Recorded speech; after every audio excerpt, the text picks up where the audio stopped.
Hey guys, welcome back to my channel. Today I wanted to do reviews and demos on two new Maybelline products. I was like, I could do separate videos, but they're kind of related.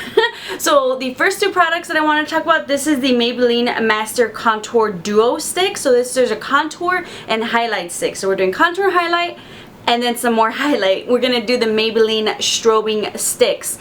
And for the contour and highlight sticks, which I'll start with first, I actually picked up both colors because I wasn't sure. Sometimes the light is too light or the medium is just right. And I'm actually glad I picked up both colors. So I have the light, which is usually what I fall under, and then I also have the medium.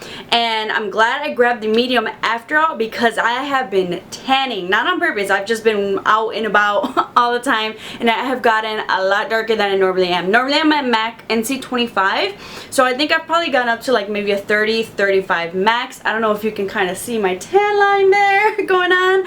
Don't mean to get naked on camera, but yeah, there's been some tanning action going on. So I'm glad I got the medium. I was able to test out both. And just to start off, I got these at Walmart for about $8, and then at Ulta they have these for about $10. So $8, I mean, you have a dual product, and let me just see how much actual product you get. You get about 0.24 ounces for $8. Kind of steep, just given when you kind of roll it up. I feel like it's really not that much product. I'm kind of afraid to roll it up, given that you're also splitting. Yeah, that's about how much product you get. So the color of both products is definitely different. I'm kind of glad that I was able to test out both on my skin tone when I was lighter and then now a little bit more tanner. But the light one definitely has a more cooler contouring shade, and then the light side, it's not like totally white. It's got some yellow in it, but it's pretty light. But it did me well when I was about an NC25. And then now the medium side, I would say, I was wondering, I think, is the highlight going to be a little bit too dark for me? But I think the highlight was like a good shade. And then the contouring side, this one was a little bit warmer. So it kind of seems convenient. Oh, just have both products, just flip for highlight and then flip on the other side for contour. Very convenient, very quick, but some problems with that is if you're too quick when trying to apply your highlight and then your contour and then your highlight, if you just kind of shift it ever so slightly on the edge, you're gonna get, you know, a stripe of both colors, which, if depending where you're putting it on your eye, you're not gonna want contour underneath your eye. So I definitely, while I was applying the product, I really had to be conscious of how I was holding it, because just a slightest shift, I think, on the bottom of my face, which was okay, that if I was getting a little bit of highlight down under, it kind of clean it up. But if I was doing that so much by my eyes to getting contour under, I would not be a fan of that. And then also the issue is going to be that, okay, so like many products that come with the point, they eventually kind of round off, or, you know, just kind of stay straight. That might be a problem with crossover. I see definitely some like highlight coming onto my contour side and a little bit of contour coming onto my highlight side. So eventually that's just kind of mixed together. And then just given the fact that you're already not given that much product to begin with, I'm not a very big fan of. What I did really love, I loved how this product glided onto my skin. This was so creamy, so smooth, not drying at all. I have dry skin, so that's definitely really important. I didn't have to mix any oils or anything in order for it to, you know, glide onto my skin, especially under my eyes, which are really dry. I did not have any issues with that. It just, oh, it was so silky smooth. And then applying my contour as well, it was like a dream. Now, when blending out the product for underneath my eyes, I always blend it with the Beauty Blender. I think that's really great. When I blended out the highlights underneath my eyes, I think it actually blended off pretty well. I could see the highlight standing out, but just not too bright of a highlight. Like, I don't want to go like 5 shades lighter. I think it was a good coloring for me. So I was like, okay, that blended out nice. And an issue I normally have, because I have dry skin, is the way that the highlight shade sits on my face. Usually, like, it blends out really dry. I'm not a fan, but initially upon blending it out, I did not see that initial like dryness on my face, which I was happy. So I was like, okay, I'm liking that.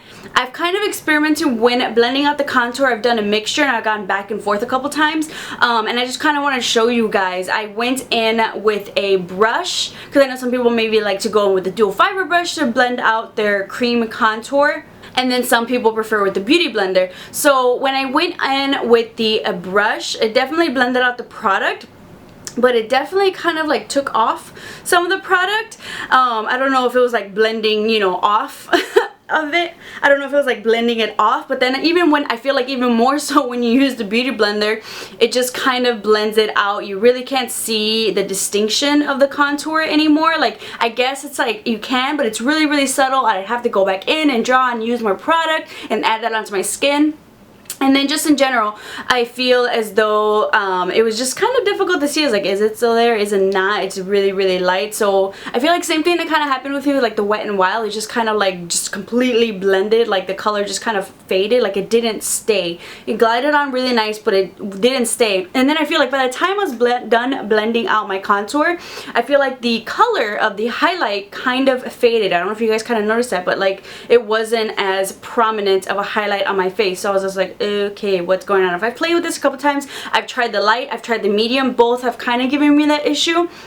I love the way it goes on, but it doesn't really do much from there once you kind of blend it out. It's just kind of non-existent after a while. Like, I've played with, you know, cream contours and highlights, and so far from the drugstore, it doesn't really keep that, you know, kind of shades on your face. It doesn't leave that dimension on your face so much unless you kind of go back in and draw some more color on. But it's like, I'm already given such limited amount of product. I don't want to have to waste even more. I was a fan of the way I kind of blended the highlight underneath my eye, as I said, with the Beauty Blender. But then when I went on top of it with powder, the same under eye powder that I use all the time, the NYX HD Finishing Powder. I love that powder. It's like my go-to under eye highlight powder for any like concealer or cream contour highlight that I have underneath my eye to blend that out. I always use that, but upon placing that on the top of the Maybelline highlight, it did look dry then. So I was a little disappointed. So I think for me, these dual contour sticks, I think it was a great idea. I was so happy that Maybelline came out with these, but upon using them more and more and more, I'm really not the bigger fan, unless you don't mind kind of just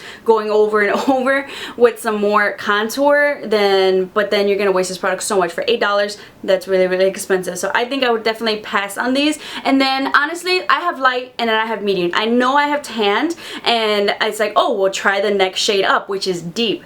And if it's because the color needs to be darker, you know, in order for it to show up on me, the fact that I would need deep is a problem. That means the deep is not as deep as it, you know, could or should be.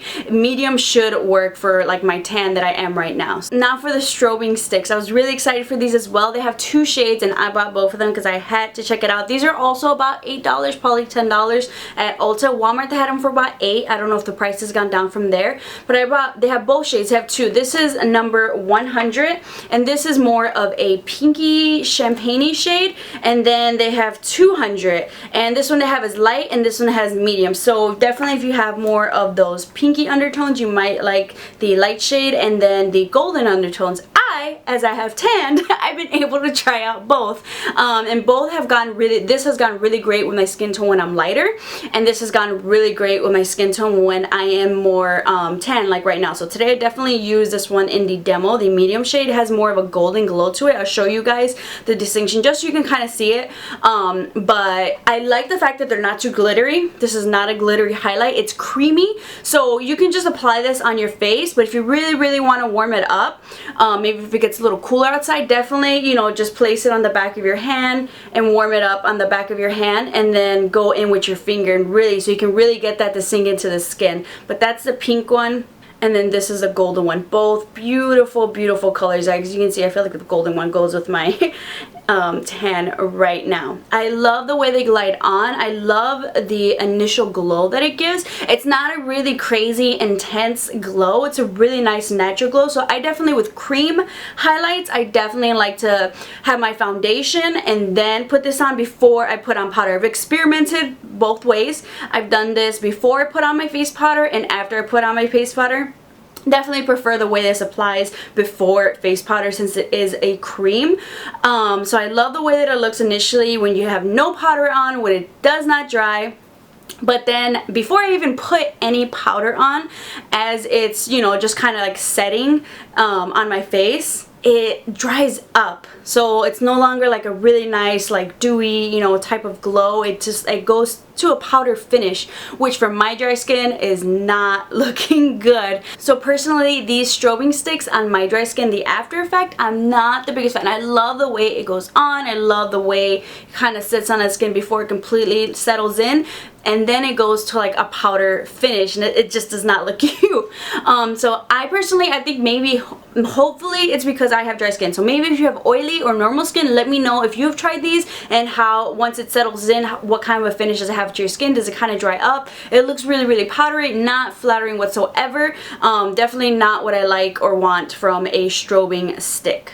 So I hope you guys enjoyed those reviews and demos of the contour highlight and some more highlight from Maybelline. If you've tried these, let me know how you've liked them, if you've not liked them, and let me know your skin type. I think that always plays a role into maybe how someone likes a face product specifically as well. I hope there may be some of you who was able to make these products work. If not, join me. I was a little bit disappointed for my skin type. I was hoping for the best. But hopefully, hey, there's always room for improvements out there. So I hope you guys enjoyed this video. Make sure to subscribe to keep up with some more videos, and I'll see you guys next time.